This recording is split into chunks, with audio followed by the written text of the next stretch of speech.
ومن تبعهم بإحسان إلى يوم الدين إلى مشايخنا من لدن رسول الله صلى الله عليه وسلم. صلى الله الإمام السنوسي رحمه الله نفعنا به وبعلومه في الدارين آمين. الفاتحة.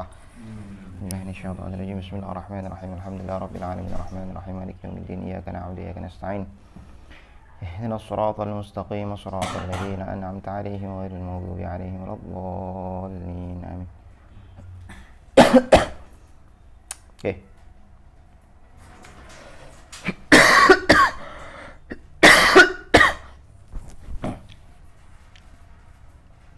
Oke. Terakhir kita sampai hukum akal ya, pembagian hukum akal. Oke. Sekarang kita masuk ke teksnya beliau yang berbunyi qala al-musannif rahimahullah wa nafa'ana bihi wa bi'ulumihi fid dharain amin. Wa yajibu 'ala kulli mukallafin syar'an يعرف ما يجب في حق مولانا جل وعز وما يستحيل وما يجوز وكذلك يجب عليه أن يعرف مثل ذلك في حق الرسول عليه الصلاة والسلام. Secara global maknanya adalah wajib bagi setiap orang mukallaf, ini wajibnya wajib syar'i bukan wajib akli. Setiap orang mukallaf secara syar'i wajib untuk mengetahui ma yajibu fi haqqi maulana jalla wa azza. Yajib yang kedua ini adalah wajib akli bukan wajib syar'i. Jadi wajib yang pertama maknanya wajib syar'i, yang kedua maknanya wajib akli. Nanti akan saya jelaskan. Setiap orang mukallaf secara syar'i wajib untuk mengetahui apa-apa atau sifat-sifat yang wajib ada pada zat Allah.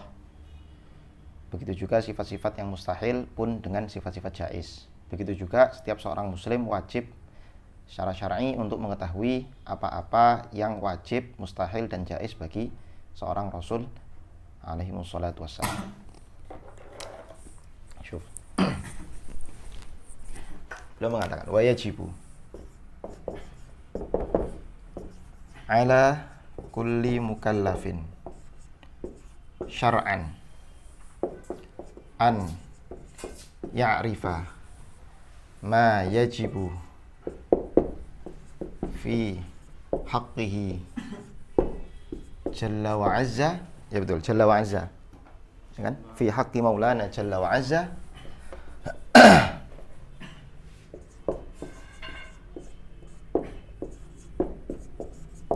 wa azza, terus wa ma yastahilu wa ma yajuz. Wa ma yastahil wa ma yajuz. Syuf. Beliau mengatakan wa yajibu ala kulli mukallafin, wajib atas setiap orang mukallaf syar'an secara syariat. Berarti di sini wajibnya wajib wujub syar'i. Apa maknanya wujub syar'i? Wajib syar'i itu maknanya adalah kewajiban yang itu tadi kemarin, ya kan? Ada hukum itu kan ada hukum syar'i, adi dan akli. Berarti ketika dikatakan wajib syar'i, di sini kembali kepada hukum syar'i. Apa itu hukum syar'i? Hukum syar'i adalah setiap hukum atau itsbatu amrin li amrin atau nafyu anhu yang biwasitati khitabillahi ala af'alil mukallaf. Syuf, perhatikan coba. Penting di sini. Ada faedah bagus atau ada faedah yang penting. Wajib syar'i itu artinya kewajiban yang disyariatkan oleh Allah. Oke. Mafhum mukhalafahnya apa? Mafhum mukhalafahnya adalah kalau tidak diwajibkan berarti tidak wajib. Nah, sebagaimana yang kita tahu dalam keyakinan Ahlussunnah wal Jamaah, segala sesuatu itu atau orang atau gini, manusia gitu saja, manusia sebelum dia mengetahui kewajiban syariat, maka dia tidak memiliki kewajiban apapun, tidak memiliki beban moral, kira-kira begitu. Sehingga wajib syar'i di sini ini wajib untuk siapa? Untuk siapa? Orang yang sudah sebelum kita sampai ke mukallaf, orang yang sudah menerima kewajiban-kewajiban syariat. Berarti orang-orang yang belum pernah mendengar syariat Islam, hukumnya bagaimana? Hukumnya bagaimana? Tidak wajib, tidak wajib. Sehingga mengetahui sifat wajib Allah punya sifat wajib, sifat jaiz dan sifat mustahil. Ini walaupun akal manusia mampu memahami secara mandiri, bisa. Akal manusia itu walaupun gak ada syariat mampu memahami Allah itu Ada. Tuhan itu ada. Sifatnya qadim. Nanti akan kita bahas. Kita akan mengetahui bahwa sebetulnya sifat-sifat wajib Allah itu yang akan kita pelajari, ini bisa difahami murni pakai akal. Allah itu wajib wujud, qidam, baqa, mukhalafah lil hadis, qiyamu binafsi, wahdaniyah, qudrah, iradah, ilmu, hayah. Itu bisa difahami murni pakai pakai akal. Sama basor khilaf lah. Syuf. Walaupun orang itu bisa memahami sifat-sifat wajib Allah, pun mustahil dan jaiznya menggunakan akal, tapi sebelum ada perintah syariat, dia tidak wajib. Artinya walaupun orang itu misalnya mau ateis, mau agama Buddha, mau agama Hindu, Konghucu, nyembah kaleng kerupuk, nyembah pohon pisang, selama memang belum ada syariat yang datang kepada dia, hukumnya apa? Nggak wajib. Nggak wajib maksudnya apa? Yuhkam atau yulhaku bi ahlil fatrah.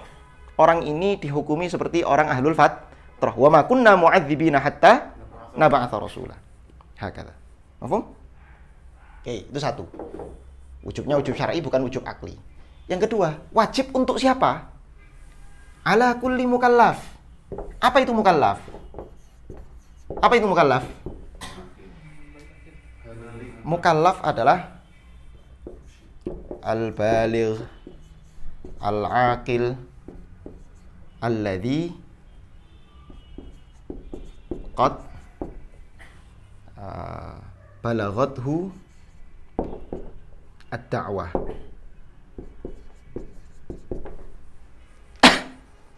Mukallaf adalah orang baligh yang sudah berakal, orang yang sudah baligh berakal, karena ada orang baligh nggak berakal, dan bukan hanya baligh berakal, sudah sampai dakwah Islam kepada dia.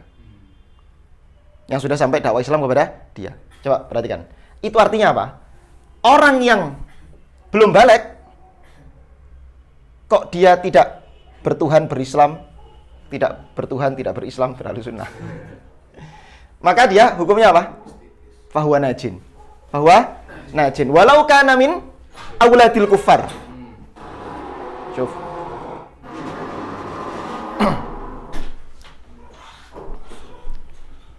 Ada perdebatan di sini, tapi kita pakai pendapat yang sahih di dalam mazhab Ahlussunnah wal Jamaah, pendapat yang kuat, mu'tamad, bahwa orang yang belum baligh, karena definisi mukallaf itu baligh, syariat itu hanya diperuntukkan orang mukallaf. Maka kalau ada orang belum mukallaf, artinya belum baligh, sehingga dia tidak terkena kewajiban syariat. Ada anak kecil, anaknya orang kafir, mati belum baligh, maka fahuwa najin fil akhirah. Hakadha na'taqid. Yang kedua, al-aqil. Ada orang baligh tapi tidak berakal. Sudah baligh tapi tidak berakal. Artinya apa? Laisa indahu qudrah lin nazar.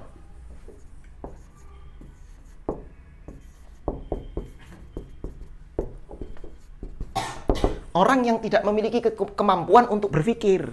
Banyak nggak? Nggak mesti orang gila loh ya. Nggak mesti orang gila. Jangan dibayangkan, berarti kalau tidak berakal itu orang gila. Yang suka di jalan-jalan, nggak jelas. Enggak. Akil di sini adalah kemampuan untuk nazar. Nggak mesti gila. Orang yang, hatta misalnya, katakanlah misalnya begini. Ini pendapatnya Imam Baydhawi rahimahullah. Ada orang, dia bisa mikir, dia bisa berpikir. Walaupun agak sulit ditasawurkan ya. Orang ini bisa berpikir. Kemudian tapi dia, atau gini deh, wes itu nanti kita bahas di bagian yang terakhir. Apa yang IQ-nya rendah itu misalnya? Yang IQ-nya rendah itu enggak termasuk apa? Apa?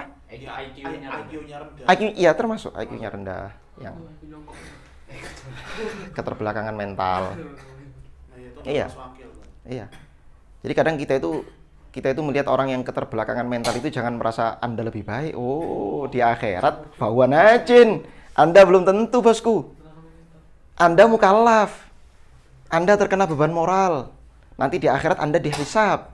Orang-orang yang terbelakang mental itu Masya Allah tidak dihisab. Loh iya, saya pribadi kalau disuruh milih, mending milih jadi mereka. Loh iya. Enak kan? Ada tantangan. Hah? Ya, emang 50-50 sih. Yang 50-50. Ya, beberapa kalam sahabat itu kan kita temukan bahwa ada beberapa sahabat itu ketika melihat burung, melihat apa hewan-hewan, melihat tumbuh-tumbuhan, rumput-rumput yang bergoyang gitu kan. Terus saya kalau bisa diberi pilihan saya mending jadi tumbuh-tumbuhan, jadi hewan-hewan. Karena nggak dihisap. Nggak dihisap. Oke, man laisa indahu al-qudrah lin-nazar. Kemudian yang kedua, allati qad balaghathu ad-da'wah, yang sudah sampai kepada dia dakwah. Berarti sudah sampai dakwah.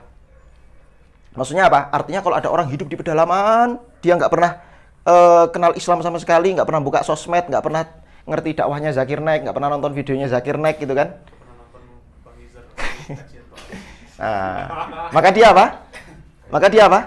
Hawa najib. Yulhaqu bi ahlil fatrah. Seperti ahlul fatrah. Ahlul fatrah itu sebetulnya orang yang hidup di antara dua zaman kenabian.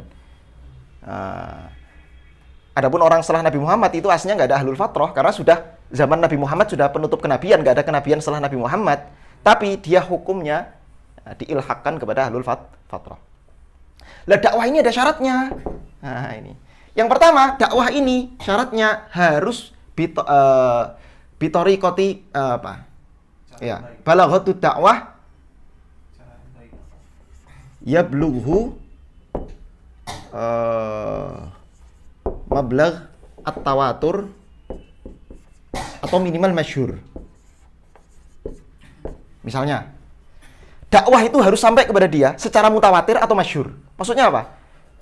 Tahu pembagian hadis, ada hadis ahad dan ada hadis mutawatir.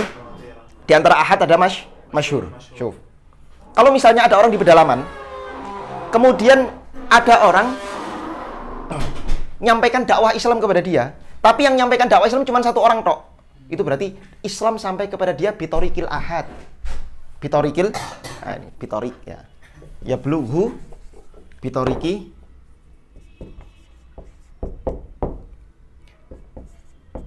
at-tawatur au masyhur. Harus sampai atau masyhur minimal. Masyhur itu berarti lebih dari 2, minimal 3. Kalau 2 kan aziz. Kalau 1 gharib. Harus mutawatir. Karena yang namanya hujjah itu harus sampai. Hujjah itu dikatakan meyakinkan ketika sudah mutawatir atau minimal masyhur. Hadis ahad yang kalau istilahnya Imam Ibnu Hajar dalam Nuzhah itu adalah ada qoroinnya, ada korinahnya. Hadis ahad tapi ada korinahnya, maka dia qat'i atau sabitnya itu qat'i, yakini lah kira-kira begitu. Oke. Yang kedua, bitariqin sahih.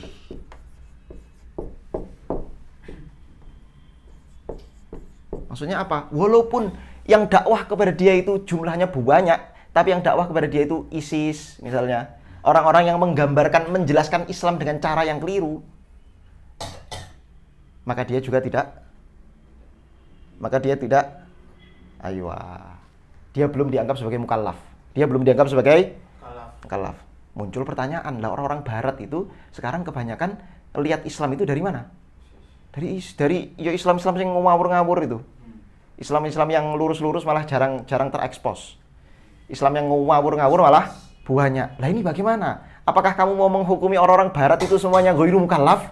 Sehingga dia yulhaqu bi ahlil fatrah? Wah, hadza kalam khatir jiddan. Hadza kalam khatir fihi tafasil. Dan kita nggak perlu bahas itu. Itu pembahasan fikih sebetulnya. Kan ahlun nazar. Oh, ya ahlun nazar tapi balik akal, tapi kalau belum sampai dakwah kepada dia kan juga ghairu mukallaf, dan dakwahnya pun ada syaratnya. Jadi walaupun dia balik, dia berakal, tapi kalau belum sampai dakwah kepada dia ghairu mukallaf. Ini kita bahas secara umum ya. Kita tidak mentakyin, oh berarti barat ghairu mukallaf, oh berarti Amerika ghairu mukallaf. Enggak, saya nggak bilang begitu. Hati-hati, bahaya itu. Bahaya. Karena banyak beberapa orang itu yang sampai pada tingkatan orang-orang barat semuanya itu min ahlil fatrah. Ada tokoh terkenal mengatakan semua orang barat yang sudah mati-mati dan yang sekarang ya, pokoknya yang itu karena mereka mendapat gambaran Islam dari rata-rata dari media-media yang memiringkan nama Islam, akhirnya apa? Mereka dianggap belum sampai kepada dia dakwah sehingga mereka najin fil akhirah. Kita tidak berani mengatakan demikian. Terus gimana? Apakah kita menyatakan mereka kafir? Semua kafir? Secara zahir iya, secara zahir. Tapi fil akhirah Allahu a'lam, kita nggak pernah tahu. Siapa tahu mereka jangan langsung rajin. Siapa tahu mereka itu memang belum sampai dakwah kepada dia, gitu loh. Belum sampai dakwah kepada dia. Mafhum ya? Oke. Allahu Akbar. Paham sampai sini? Nah, kemudian yajibu ala kulli mukallafin syar'an ay ya'rifa. Mengetahui. Apa yang wajib bagi seorang muslim? Yang wajib adalah ay ya'rifa, mengetahui. Apa itu ma'rifah? Ma huwal ma'rifah? Apa itu ma'rifah?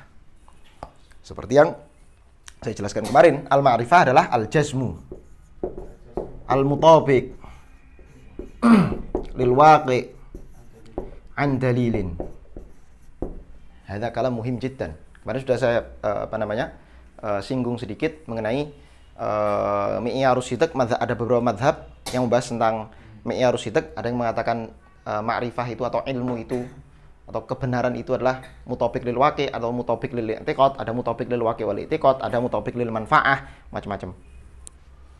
Saya jelaskan secara global. Sekarang kita coba bahas ma'rifah sebagaimana yang dijelaskan oleh ulama Ahlus Sunnah. Ma'rifah itu apa? Iman itu harus ma'rifah, harus mengetahui. Apa itu pengetahuan? Pengetahuan adalah al-jazmu, satu keyakinan kuat, satu sesuatu yang dipastikan, kira-kira begitu, kepastian. Al-mutabiq lil waqi', di mana kepastian itu sesuai dengan fakta atau realita. An dalilin, di mana keyakinan yang sesuai realita itu didapat melalui dalil, argumentasi, bukti. Maka dari sini orang yang mengetahui Islam atau orang yang berislam, ya, beragama Islam, yang tidak jazim berarti apa? Dhon, syak, waham, ya kan? Berarti dia tidak disebut sebagai tidak, ya, ghairu ma'rifah, gitu loh. Dan ada tokoh terkenal mengatakan, enggak, berislam itu, bertuhan itu ya cukup dhon saja. Kalau keyakinan Anda Islam itu benar walaupun cuma 95% itu sudah cukup. Na'udzubillah min dzalik. Misyikil masalah.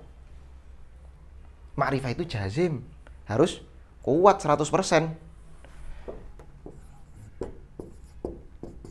Laisa an dhannin wala syakkin wala waham.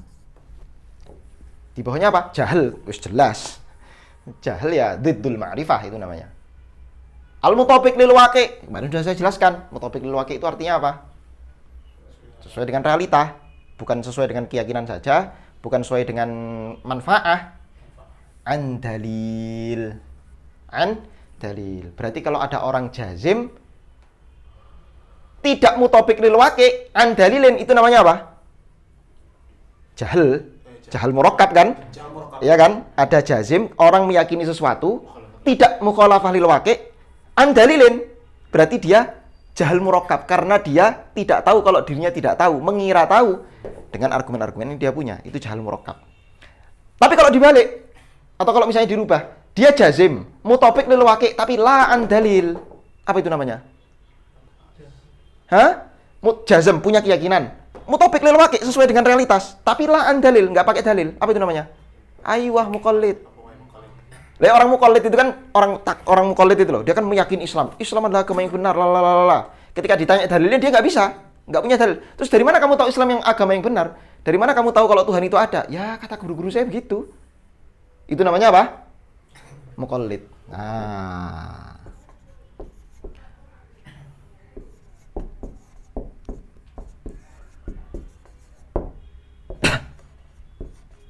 orang yang tidak memiliki dalil walaupun punya jazim mutabiq lil waqi', punya keyakinan sesuai realita tapi tidak memiliki argumentasinya, itu dia disebut muqallid. Gimana hukumnya muqallid? Gimana hukumnya muqallid? Ada khilaf. Yang pertama mengatakan imanuhu sahih, lakin asin in kana min ahli an-nazar. Jadi sebetulnya muqallid ini ditafsir dua dulu sebetulnya, tapi kita langsung aja satu. Ditafsir apakah dia ahlun nazar atau tidak. Kalau dia bukan ahlun nazar, khalas, selesai, dia tidak berdosa. Tapi kalau dia ahlun nazar, dia orang yang sebetulnya layak untuk berpikir, kok dia tidak mau memikirkan argumentasi-argumentasi keimanan, maka imannya dikatakan sahih, tapi dia berdosa. Asin, dia berdosa. Kenapa berdosa? karena dia meninggalkan perintah, kan wajib syar'i kan? Ya kan? Wajib syar'i tadi kan, berarti dia meninggalkan perintah syariat, di mana perintah syariat itu seorang harus wajib mengetahui argumentasi-argumentasi keimanannya, ya kan? Yang jazim mutobik lil waqi ini an dalilin ini. Dia tidak melakukan perintah syariat itu sehingga dia berdosa dari sisi itu. Imannya sah nggak? Menurut qaul pertama, sahih. Menurut qaul kedua, sahih mutlaqon. Mutlaqon itu maksudnya walaupun dia ahlun nazar atau tidak ahlun nazar, dia sahih mutlaqon dan tidak berdosa.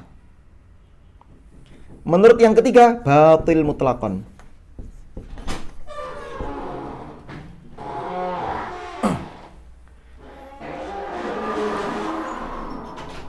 Oke.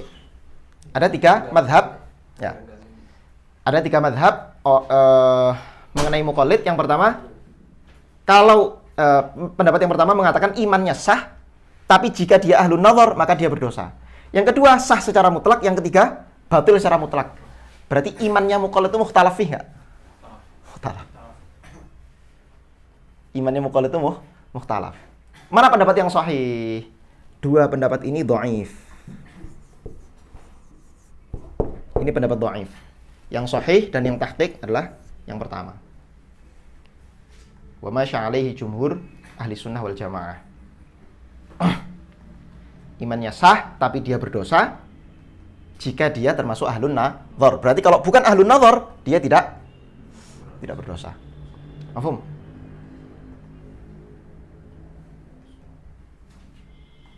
Ada yang mau ditanyakan sampai sini?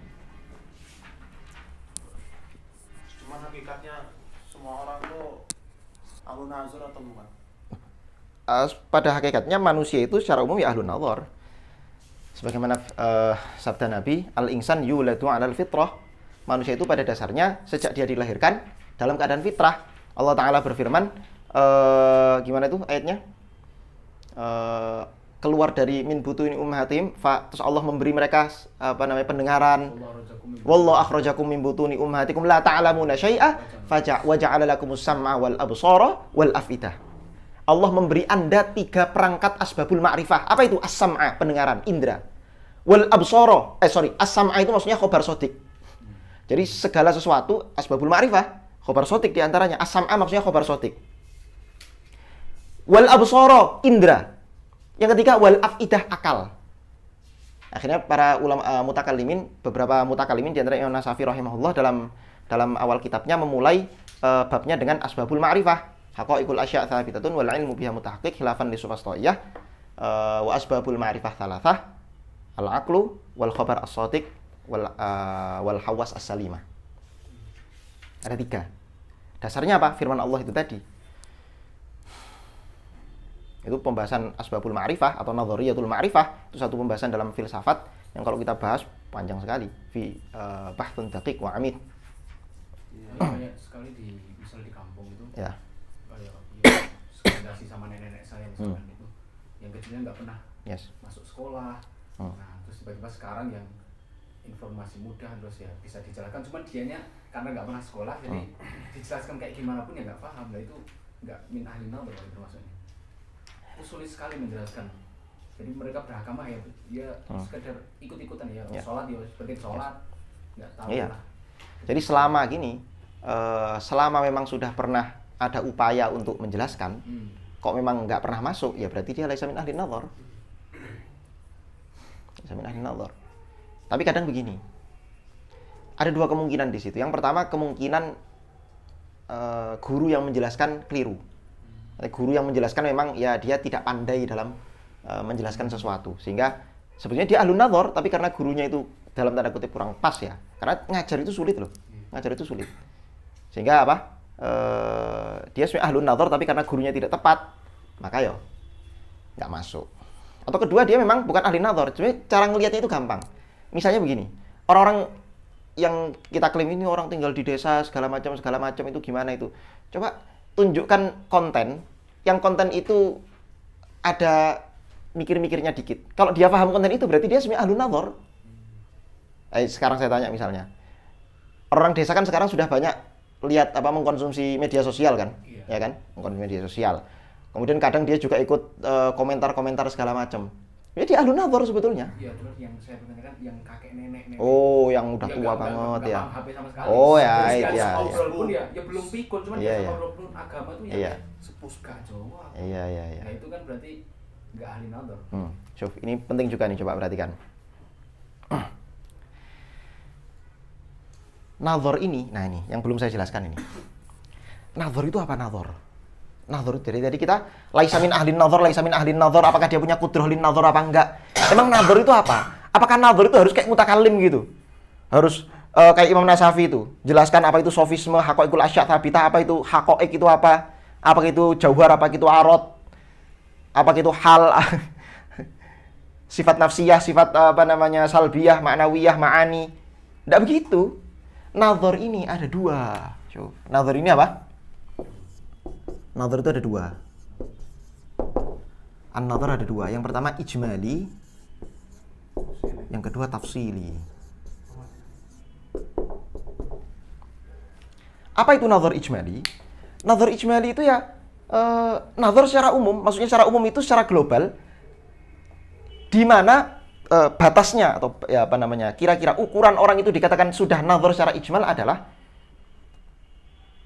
atau gini, perbedaan antara ijmal dengan tafsil itu adalah orang yang nazarnya ijmali, dia punya argumen, walaupun argumennya simpel sederhana, tapi nanti kalau misalnya ada syubhat-syubhat datang kepada dia, dibantah, dia nggak bisa jawab, itu dia sudah nazar ijmali. Misalnya apa misalnya? Contoh, ini banyak sekali terjadi.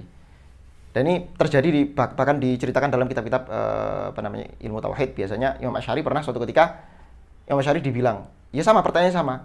Imam Asy'ari ditanya sama kawannya, "Syekh, antum ini menjelaskan ilmu kalam supaya orang itu akidahnya benar. Ini kan ilmu-ilmu semacam ini kan hanya bisa dikonsumsi oleh orang-orang yang terpelajar. Gimana dengan orang-orang desa?" Imam Asy'ari menjawab apa coba? Imam Asy'ari kata Imam Asy'ari, semua orang-orang desa itu, orang-orang Badui itu hakikatnya dia bisa nazar, tapi ijmali. Percaya nggak? Nggak percaya. Ayo coba kita tes. Akhirnya beliau masuk ke salah satu kampung. Di situ ada orang yang sudah tua, ditanya, "Kamu beragama?" "Iya." "Percaya Tuhan?" "Percaya." "Apa buktinya?" Terus dia bilang, "Al-ba'rah yadullu 'alal ba'ir." Yang namanya tai sapi itu menunjukkan bahwa sapi itu ada. Walaupun saya nggak melihat sapinya, tapi kalau saya melihat tainya, itu berarti sapinya ada. Walaupun saya nggak melihat sapinya. Lah, sekarang alam semesta ini, masa yang tai aja ada yang memiliki. Terus alam semesta kok kamu bilang nggak ada yang memiliki? Oh, itu nazar, itu sudah. Itu nazar. Itu sudah nazar. Kan mudah itu. Ada juga nazar itu gini. Nazar itu orang memang nggak tahu perincian-perincian dalilnya, hudusul alam, imkanul alam, nggak tahu dia. Tapi kenapa dia masuk Islam? Karena saya pernah baca sejarahnya Nabi Muhammad. Dia orangnya baik, jujur, nggak pernah berdusta. Ya sudah, saya masuk Islam. Bas, itu sudah nazar. Itu sudah nazar. Hadza yakfi. Yakfi. Itu sudah nazar. Mau paham ya? Itu ijmali. Lah kalau tafsili itu bagaimana tafsili? Tafsili itu minimalnya kata Imam Sanusi, ya yang sebagaimana yang kita jelaskan kitab Imam Sanusi ini, minimalnya tahu 20 sifat wajib Allah beserta argumennya. Sebagian ulama lain mengatakan enggak, lebih dari itu. Tafsili itu dia harus tahu setiap argumen sifat-sifat Allah, dan kalau ada syubhat dia bisa bantah. Dan dia bisa mentahlil setiap argumen-argumennya, itu baru tafsili. Jadi hudusul alam itu rumit loh. Soalnya nanti kalau masuk bab burhan hudusul alam, saya jelaskan ya syibhut tafsil. Enggak tafsil-tafsil banget, tapi syibhut tafsil. Syibhut tafsil. Paham ya? Jadi tafsil itu menurut sebagian ulama, dia harus tahu dalil-dalilnya secara terperinci, bisa mentahlil dalil itu. Kalau ada syubhat bisa menjawab. Lah kalau ikut ulama ini, pertanyaan saya, kita ini ahlun nazar ijmali atau tafsili? Ya syibh tafsili lah ya. Kalau terlalu ijmali kayak al-ba'rah ya dulal fa'ir itu kan ya masa disamakan sama. Mafhum? Tapi dari situ kalau misalnya kita dalilnya cuma satu dari itu udah disebut ma'rifah. Maksudnya? Kalau misalnya kita harus pakai dalil kan? Yes. Itu udah walaupun dalilnya hanya itu ijmali. Ya, sudah disebut ma'rifah. Ma'rifah kan lahu maratib, lahu darajat. Ma'rifah itu ada tingkatan-tingkatannya.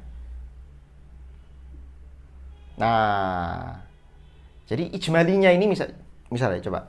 Ijmalinya ini ijmali yang seperti apa? Apakah cukup tadi al-ba'rah yadullu 'alal ba'ir?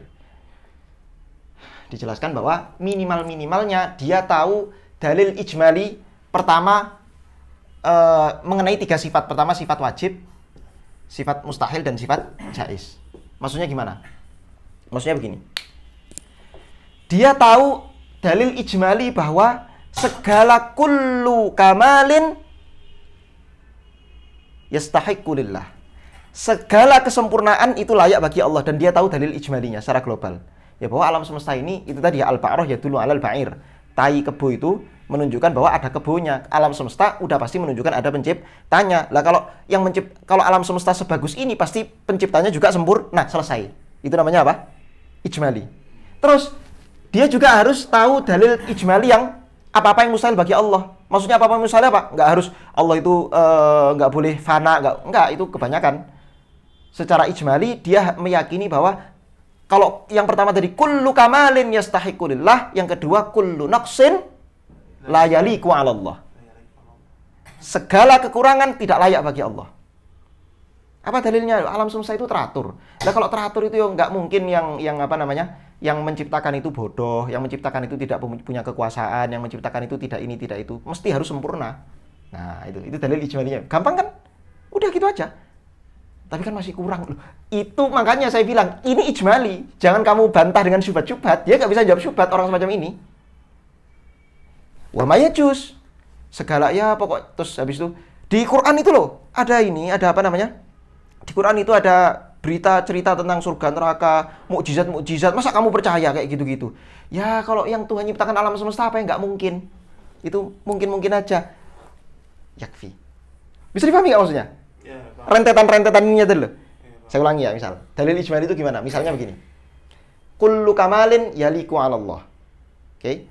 Kullu naqsin la yaliku 'ala Allah. Atau yastahil 'ala Allah. Terus wa kullu mumkinin ya jaiz. Setiap hal yang mungkin jaiz. Jadi misalnya begini. Alam semesta ini yang begitu teratur pasti yang menciptakan maha sempurna. Karena dia maha sempurna, mustahil dia memiliki kekurangan. Itu sudah langsung tuh muqaddimah natijah itu. Terus habis itu, dan kalau dia memang maha sempurna bisa menciptakan alam yang semacam ini, berarti dia bisa melakukan apapun yang dia mau. Mau merubah api jadi dingin, mau merubah gitu-gitu. Pas, itu sudah selesai. Dan wallahi, semua orang awam yang saya temui di kampung-kampung, itu semua cara berpikirnya semacam, rata-rata cara berpikirnya semacam ini. Lah Tuhan itu kan maha esa atau maha sempurna toh. Ya sudah, ya bisa, ya mungkin aja merubah apa namanya, merubah tongkat jadi ular, api nggak jadi panas, dan seterusnya. Kan Allah maha kuasa, selesai. Iya. Kenapa? Tapi coba yang kamal, ketika dia ma'rifah kan, berarti ini tasawur. Ya. Orang itu kamal, itu nakis. Ingat ya, dia orang awam yang nggak ngerti tasawur itu apa. Terus. Terus kalau misalnya tasawur dia nggak mencakup keseluruhan sifat-sifat itu kayak fana, apa tadi, hidam, Bako mukhalafah lil hawadits qiyamu bi nafsi. Barangkali maksudnya kesempurnaan bagi orang yang awam itu standarnya itu kesempurnaan makhluk hidup itu loh, bukan untuk Tuhan yang wujud kita ila akhir itu loh. Nah itu maksudnya gimana sih? apa? Kalau misalnya dia ma'rifahnya dengan tasawur yang Umum, ya. salah gitu ya, Yang salah ya. 20 sifat itu memang bisa dikatakan dia ma'rifah. Ya kalau salah ya berarti kan salah toh. Kalau salah berarti salah. Paham nggak maksudnya? Jadi selama dia gini, karena dia itu tasawurnya ijmali, otomatis tasdiknya ijmali. Sudah berhenti sampai situ. Kalau ternyata ada tafsil yang dia keliru memahami, ya berarti dia khotok di situ. Berarti nggak najis. Oh, najin dong, kan itu kan nanti urusannya sama dia bid'ah nggak akidahnya. Jadi gini ya. Gini, pertama di dalam agama ini ada yang disebut sebagai al-ma'lum minaddin bid-darurah. Selama orang itu meyakini al-ma'lum minaddin bid-darurah bas yakfi. Fa huwa najin fil akhirah. Apa itu ma'lum minaddin bid-darurah? Banyak pembahasannya, luas cakupannya, ala kulli hal ya pokoknya sederhananya Allah itu wujud, maha sempurna, maha esa, tidak mungkin memiliki kekurangan. Nabi Muhammad adalah utusan terakhir, Quran itu kalamullah, isi Quran semuanya benar walaupun dia nggak tahu apa isinya satu-satu, tapi semua isi Quran itu benar. Sholat 5 waktu itu wajib, puasa Ramadan wajib, zakat, haji itu wajib bagi yang mampu. Selesai. Maklum minatin bid-darurah. Apakah dia diperintahkan untuk mengetahui? Tapi kamu tahu nggak kalau Allah itu nggak punya jisim? Mereka tidak ditaklif untuk mengetahui itu. Mereka tidak ditaklif dan masya Allah ini fitnah akhir zaman. Jadi orang akhir zaman itu masya Allah sampai tingkatan memerintahkan orang menguji orang-orang awam dengan pertanyaan-pertanyaan yang sebenarnya nggak boleh. Kamu muslim, Allah ada di mana? Nggak boleh. Siapa Anda? Kok berani-beraninya menguji atau bertanya seperti itu kepada orang awam? Nggak boleh. Nggak boleh. Bertanya seperti itu nggak boleh. Tapi kalau sudah ada syubhat, dijawab. Tapi selama dia itu orang awam, ya kan? Dan dia bertuhan dengan dalil ijmali, nggak boleh kita tanya kepada dia. Menguji iman dia nggak boleh. Ini kesalahan orang zaman sekarang. Seolah-olah orang itu imannya nggak sah kalau nggak meyakini Allah di atas gitu loh. Nggak, orang itu cukup meyakini Allah wujud. Dia punya dalil ijmali, selesai. Jangan kamu tuntut dia untuk mengetahui lebih dari itu. Siapa Anda? Allah sendiri tidak mewajibkan, kok kamu mewajibkan itu loh. Sekali lagi saya ulangi coba. Tadi beliau mengatakan wa yajibu ala kulli mukallafin syar'an. Ini kewajiban syariat. Dan apa yang wajib? Ayya'rifah, ma'rifah. Ma'rifah ada berapa tadi? Ada 2 ma'rifah pakai dalil ya kan, bin nazar. Nazar ada 2, ijmali dan tafsili. Allah mencukupkan secara syariat. Allah hanya mewajibkan orang nazar secara ijmali. Kok Anda menguji-uji orang supaya orang itu berhujjah secara tafsili? Siapa Anda? Allah nggak mewajibkan kok. Itu sama kayak gini. Kamu sholat duha nggak? Kenapa nggak sholat duha? Kenapa nggak sholat duha loh? Ini bukan kewajiban. Artinya kalau hanya untuk mentarghib boleh. Sholat duha ya, kalau kamu sholat duha maka kamu akan. Tapi kalau ini qadhiyah akidah. Qadhiyah akidah itu jangan seolah-olah kalau kamu tidak meyakini maka kamu kafir. Nggak ada begitu. Paham? Al-Islam dinun yusrun. Agama ini mudah. Nah, yang buat sulit ya sebagian orang-orang itu. Yang buat sulit. Itu berarti yang dikehendaki itu emang yang ilmu fardu ain aja. Aywa. Secara umum fardu ain walaupun tidak semua ya fardu ain. Iya. Ya, fardu ain. Ya ijbali termasuk juga berarti. Aywa, betul. Berarti Bang, Ya. kalau ada satu desa gitu, Ya. yang datang pendakwanya hanya satu, itu dia belum wajib dong? Ya, aslinya belum wajib. Tapi kalau misalnya dia masuk Islam sah. Ya. Tapi kalau dia belum mau menerima, memang belum mukallaf. Karena syaratnya mukallaf apa tadi? Qad balaghathu ad-da'wah. Dakwah itu harus sampai kepada dia, ada 2 syaratnya. Yang pertama, sampai bitori tawatur atau minimal masyhur. Kalau masih ahad, maka dianggap lam yablughu da'wah ala tariqin sahih. Mafhum? Dengan sampainya dakwah, dengan hanya sampainya dakwah, Aywa. tanpa seorang guru atau mursyid atau mu'alim, dia udah wajib nazar. Gimana? Dengan hanya sampainya dakwah, Aywa. tanpa ada penuntun atau mu'alim atau Lah dai itu masa bukan alim. ya dia cuma nyampein aja dakwahnya. Nyampainya gimana? Nyampainya itu harus pakai argumen loh ya. Oh iya, nyampainya, perhatikan. Ini ya, dakwah ini nyampaikannya itu harus pakai bitorikin sahih, itu berarti pakai argumen. Ma'al hujjah. Jadi nggak boleh cuma bilang, Islam bener loh ya. Banyak orang bilang, Islam agama bener, Islam agama yang bener. Apa bukti kebenarannya? Nggak disampaikan. Laisa bitorikin sahih. Di antara makna bitorikin sahih itu apa? Ma'at dalil atau ma'al hujjah, harus pakai hujjah. Nah, setelah itu baru dia nazar. Paham nggak? Setelah dikatakan Islam itu benar, argumennya A, B, C, D. Kok apa yang disampaikan itu sahih, sudah sesuai dengan surah Islam, tasawur Islam yang benar, hujjahnya juga benar, maka dia baru wajib nazar. Kok dia nggak nazar, dia dosa. Maksudnya kayak misalnya sampai kepada saya komedi. Komedi. Iya, komedi sampai kepada saya. Oke. Kalau sampai komedi kepada saya berarti saya tahu, tapi tahu saya itu cuma tahu komedi aja. Saya Saya nggak tahu komedi itu seperti apa, cara komedi seperti apa, komedi itu. Jadi kayak saya belum belajar komedi, tapi Iya. saya tahu komedi itu seperti apa. Iya. Kalau misalnya kayak gitu juga Islam, Misal tahu contoh. Islam seperti apa, tapi dia belum ikut les Islam, belum ikut les komedi. Jadi Enggak, tidak diwajibkan. Yang pertama, seorang itu kalau belum masuk Islam, maka dia nggak diwajibkan mengetahui perincian-perinciannya. Yang penting dia, kalau dia dikatakan Islam itu, misalnya ada dai gitu. Misalnya dia nonton videonya Zakir Naik, wis gampangnya. Zakir Naik di sini menjelaskan Islam agama yang benar. Pakai dalil loh Zakir Naik gitu. Karena ada Quran itu begini, Nabi Muhammad itu ummi, nggak bisa baca, nggak bisa nulis. Tapi bagaimana bisa dia, kok dia memahami apa yang disampaikan Zakir Naik, maka dia wajib nazar. Paham nggak? Maka dia wajib nazar. Apakah nanti nazarnya menyampaikan dia kepada Islam atau tidak? Hadza kalam akhar. Tapi di saat itu dia wajib nazar. Berpikir itu maksudnya apa? Menguji apakah argumen yang disampaikan orang Islam ini benar apa enggak? Dipahami enggak? Enggak boleh dia bodoh amat. Jadi ketika ada dakwah sampai kepada dia, ya kan, bitorikin sahih, kemudian masyhur, mutawatir atau masyhur, caranya juga benar, terus dia bodoh amat. Sembuh lah, enggak tahu, biarin aja.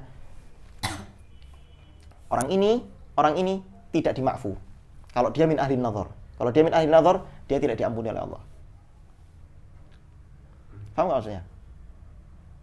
Jadi bodoh amat itu bahaya.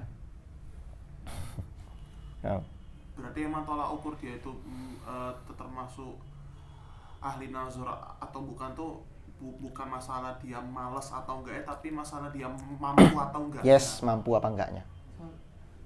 Soalnya kalau misalnya cuma sampai doang tapi nggak ada penuntun, nggak ada coach, kayak susah banget dia untuk sampai ke nazar itu.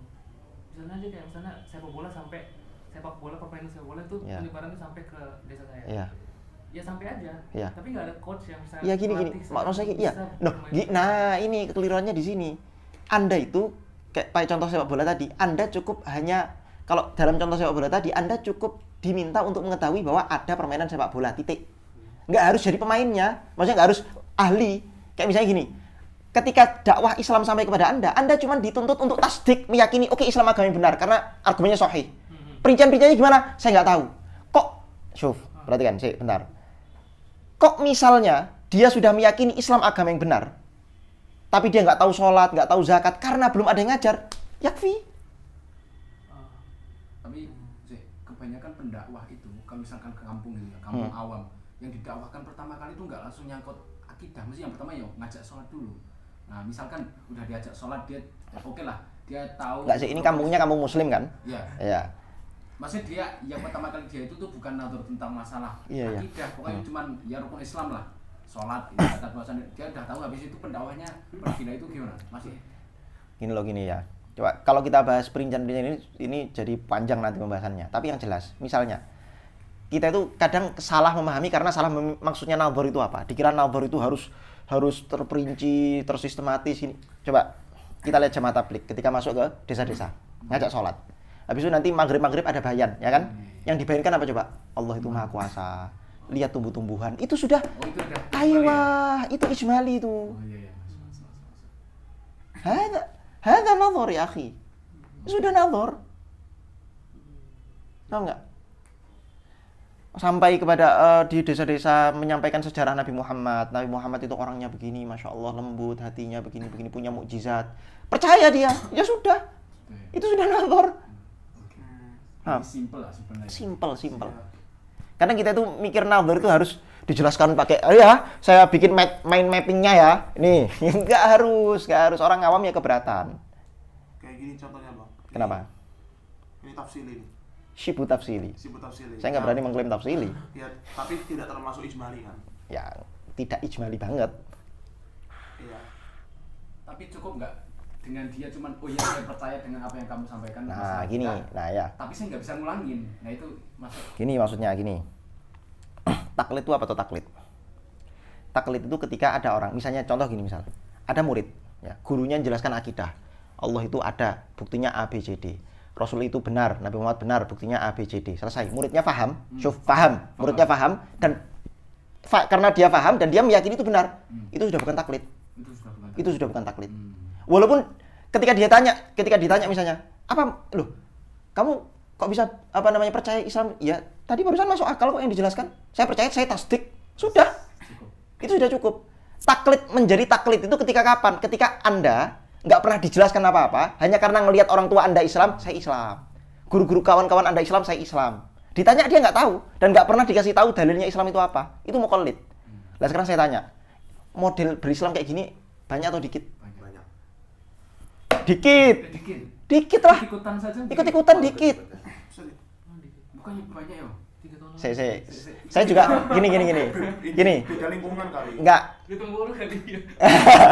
Sama saya di banyak Islam KTP yang benar. Maksud saya, ya. Maksud saya begini. Kota-kota besar. Ya. Maksud saya begini. Saya ralat ya. Gini. Saya belum pernah betul-betul ngecek apakah orang-orang Indonesia atau di mana-mana itu Islamnya taklid apa enggak. Tapi bayangan saya itu begini bayangan saya. Ini orang-orang ini kan seenggaknya ada ustadz kampungnya kan. Dia ustadz kampungnya ngasih ceramah sore gitu kan. Ceramah itu kan sudah bagian dari nadhor. Gitu loh. Jadi saya kira mereka itu sudah bukan muqallid. Tapi ahlun nadhor tapi ijmali. Sekali lagi ya, jangan kamu bayangkan orang-orang ini dia itu nadhor itu harus kalau ada syubhat dia harus bisa jawab, enggak harus gitu. Itu satu. Lain kedua, memang bisa jadi muqallid itu banyak, memang bisa jadi seperti itu. Khususnya kalau menurut saya itu malah di kalangan anak-anak muda, bukan orang-orang tua-tua gitu. Orang tua itu malah lebih mudah menerima ini. Benar. Lebih mudah menerima dengar ceramah nerima. Ceramahnya Agim nerima, Ustaz Abdul Somad nerima. Selesai. Nah, kalau anak-anak muda itu kan ini kan. Dia yang masih yang ya. Jadi anak-anak muda yang beragam itu rata-rata dia sebetulnya, jadi bayangkan coba, ada orang, saya mau nyebut ini nggak enak. Gas. Nggak usah. Nggak usah. Ya ala kulli hal banyak anak muda itu yang memang sebetulnya beragamanya masih taklid. Jadi dia itu berpikir kritis, tapi ketika ditanya kenapa kamu beragama, ya nggak tahu. Iman ini tidak untuk dibuktikan, banyak kan yang bilang gitu kan? Banyak. Iman itu tidak untuk dibuktikan. Bayangkan, dia ahlun nadhor, tapi dia mengatakan apa? Tidak perlu dibuktikan. Agama tidak untuk dibuktikan. Agama itu, Tuhan itu untuk diimani. Ini ranah keimanan. Bukan ranah ilmiah agama itu. Nah, banyak nggak? Banyak. Nah ini nih. Berarti dia secara tidak langsung mengakui kalau selama ini mereka beragama itu cuman taklid. Sahih nggak imannya? Sahih lakin asin. Dia berdosa. Sahih lakin asin. Mafhum? Berarti udah dikatakan nggak muqallid, dia pernah paham walau fi mamado ya. Gimana? Dia nggak dikatakan muqallid lagi. Ya. Walau yang penting dia udah pernah klub gitu, udah Yes. pernah paham walaupun dulu udah sekarang kalau ditanya argumennya Lupa. Bisa itu. Aduh, repot juga ini. Lupa itu perlu tajdidul iman nggak itu? Allah alam, saya belum tahu. Belum tahu saya. Iya. Kalau lupa itu gimana itu? Ya. Hah? Kenapa? Enggak, maksudnya sebetulnya kan gini ya, maksudnya kamu jangan bayangkan lupa itu misalnya saya lupa teksnya, enggak, karena yang namanya hal-hal yang rasional itu, hukum-hukum akal itu enggak perlu dia hafal teks, cukup maknanya, secara makna dia masih paham gitu. Harus kalau misalnya apa bukti keimanan kemarin saya ajarkan, aduh lupa ya. Nah, terus kamu kok masih beriman? Ya enggak, sebenarnya saya itu paham ini, bener ini, soalnya saya enggak bisa mengungkapkan, loh kan bisa jadi kayak gitu. Tapi yang saya belum tahu itu kalau betul-betul lupa, iya ya, kok lupa ya saya tadi ya? Bener nggak ya? Wah itu kayaknya itu dah. Allah alam, saya belum tahu. Nanti perlu ditahqiq lagi. kalau nggak bisa mentakbirkan aja berarti. Kalau iya dong, kalau cuma nggak bisa mentakbirkan, banyak orang itu yang fi aqlihi ma'anin lakin ya subuh alaih. Kekurangan mufradat. Yes, kekurangan kosakata, miskin kosakata. Sulit. Mafhum ya? Nah kalau misalnya Bang, ada orang awalnya Islam. Ya. Terus ada lah ajaran-ajaran kayak gitu. Terus dia nazar, lalu menurut dia itu cocok, dia katakanlah keluar. Itu gimana? Ya kafir kan berarti? Iya. Iya. Tapi dia nazar, Bang. Ya dia berarti sebetulnya dia wajib untuk untuk didatangkan dai baru. Barangkali siapa tahu memang dia merasa Islam itu keliru karena saat itu yang dakwah kepada dia, yang ngajak dia untuk berislam, Islam disampaikan secara keliru. Sehingga ketika datang misalnya agama yang lain, disampaikan dengan dalam tanda kutip lebih bagus menurut dia nerima. Maka gimana dia? Ya dia kafir, sehingga perlu untuk ada orang yang dakwah lagi kepada dia. Berarti mukallid itu berarti kalau tanpa dalil itu kan mukallid. Yes. Dan imannya khilaf. Itu ketiga khilaf itu kenapa? Apa karena perbedaan pandangan mereka dalam ta'rif ma'rifah? Jadi yang batil mutlaqan itu atau yang sahih mutlaqan itu ta'rif ma'rifat adalah al-jazmu al-mutabiq lil waqi' bas. Sahih gitu tanpa dalil. Atau yang batil misalnya dia memang ta'rif ma'rifat itu al-jazmu al-mutabiq lil waqi' an dalil, jadi tanpa dalil batil. Belum tahu, saya belum tahu. Apakah karena perbedaan definisi ma'rifah atau karena memang menurut dia syarat, walaupun dia definisi ma'rifahnya sama, tapi syarat dia itu, syarat iman itu nggak harus pakai dalil memang. Ya barangkali bisa seperti itu. Dan tidak harus ma'rifah, barangkali bisa seperti itu. Iman itu nggak harus pakai ma'rifah. Barangkali. Enggak, maksudnya taklid, bukan dhon. Ya, tetap jazm ya, tetap jazm. Mutobik lil waqi', tapi antaklidin, bukan andalilin. Kalau dhon sepakat, nggak boleh. Kalau dhon sepakat, tidak boleh. Tidak sah.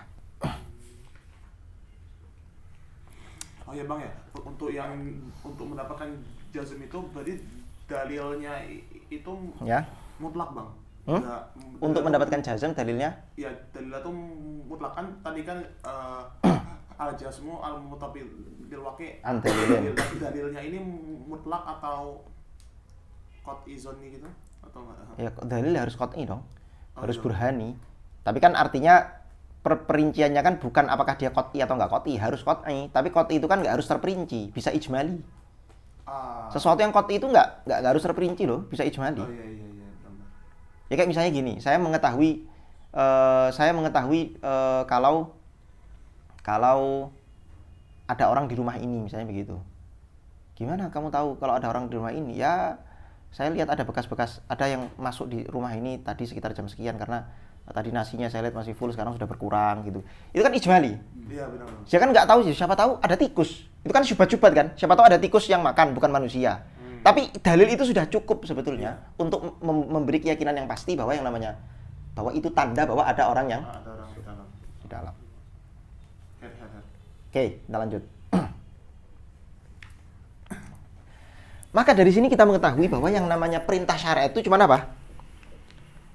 Perintah dari syariat itu adalah kita mengetahui. Benar.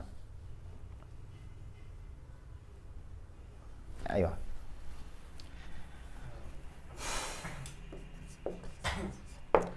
At-talab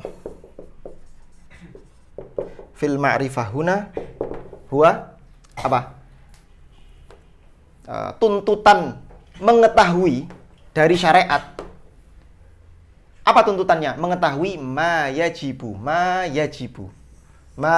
fi haqqi maulana jalla wa azza. Ma'rifah di sini ma'rifati ba'dhi haqa'iqiha la